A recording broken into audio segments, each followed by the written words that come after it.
मंगलपुर औद्योगिक क्षेत्र की सनी बिस्किट फैक्ट्री में पिछले 2 महीने से काम से बाहर किए हुए 45 श्रमिकों को दोबारा रोजगार देने की मांग को लेकर वामपंथी श्रमिक संगठन सीटू समर्थित श्रमिकों ने फैक्ट्री के गेट पर धरना देकर अपना विरोध जताया। इस विरोध प्रदर्शन में रानीगंज के पूर्व विधायक रोनू दत्ता के नेतृत्व में फैक्ट्री गेट पर धरना प्रदर्शन कर फैक्ट्री अधिकारियों से बर्खास्त मजदूरों की बहाली की मांग की। उन्होंने अधिकारियों से 2 दिन के अंदर इस समस्या का समाधान करने की मांग की। मांग पूरी न होने पर भविष्य में बड़े आंदोलन की भी चेतावनी दी है। इस बारे में रानीगंज के पूर्व विधायक रोनू दत्ता ने पीबीटीवी के माध्यम से ये जानकारी दी। বিষয় হচ্ছে যে এখানে কারখানাটা নরমালি ভালো চলছে, হঠাৎ আমরা দেখলাম যে কন্ট্রাক্টর চেঞ্জ হলো এবং সাথে সাথে দীর্ঘদিন ধরে আমরা বিভিন্ন কারখানায় দাবি করছিলাম ইএসআই পিএফের বিষয়। সব কারখানা এখানে যত রকম কারখানা আছে যেখানে শ্রমিক আছে সেখানেই আমরা দাবি করেছিলাম ইএসআই পিএফ দিতে হবে।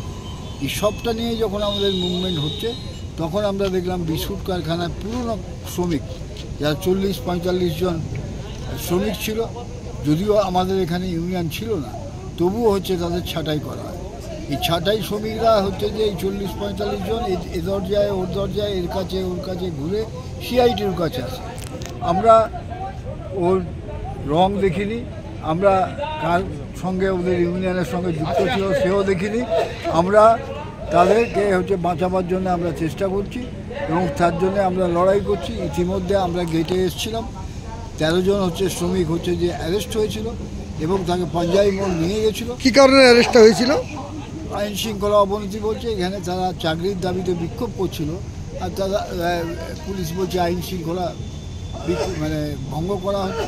আমি চাকরি যাবে আমার, আর আমি বলতে পারবো না এই কোন দেশে আমি জানি না। যাই হোক, সেই সময় বংশবাবু ছিলেন সেখানে, চলে এসেছিলেন এবং তিনি হচ্ছে কথাবার্তা বলে তাদের মুক্ত করেন, 13টে ছেলেকে বের করে আনেন এবং হচ্ছে যে মালিকদের সঙ্গেও তার কথাবার্তার চেষ্টা করেন যে যাতে কিছু লোককে নেওয়া হয়, অবিলম্বে নেওয়া হয়। তারই সূত্র ধরে আমরা আজকে কেটে এসেছি যে অবিলম্বে হচ্ছে যে 45 জন শ্রমিক, তার ভেতরে ওনারা প্রথম চুক্তিতে বলেছিলেন 25 জনকে নেব। তা আমরা এই 25 জনের জন্য হচ্ছে একটা তালিকা তৈরি করি এবং তালিকা তৈরি করে হচ্ছে আমরা দিই। আমরা দেখি যে যারা দীর্ঘদিন ধরে কাজ করছে সেইভাবেই তালিকা তৈরি হয়, কারা কোন ইউনিয়নের মেম্বার আমরা সেটা দেখি। সেই হিসেবে আমরা এসেছি এবং আমরা একটা ডেপুটেশনও দিয়েছি। আমরা 2 দিনের সময় দিয়েছি, যেখানে কথা বলেন বলুন, মালিকের সঙ্গে বলুন, যার সঙ্গে বলুন, 2 দিনের ভেতর আপনাকে সিদ্ধান্ত নিতে হবে যে পুরনো শ্রমিকদের নিতে হবে, তারপর হচ্ছে নতুন শ্রমিকদের নিন, যারা বাইরে থেকে এসে নিন, আমাদের আপত্তি নেই। আপনি ভালোভাবে কারখানা চালান, আমাদের আপত্তি। পুনর্বহালের ক্ষেত্রে কি বিষয়টা কোনো এলো সামনে উঠে এলো? ওনারা 2 দিন আমরা সময় দিচ্ছি, ওনারা দেখি কি বলে এবং তার সঙ্গে ইএসআই পিএফটা দিতেই হবে, সে कॉन्ट्रैक्टर लेबर हो। नियमित अपडेट एवं दुनिया भर की ताज़ा खबरों के लिए हमारे फेसबुक पेज को फॉलो एवं यूट्यूब चैनल को सब्सक्राइब करें।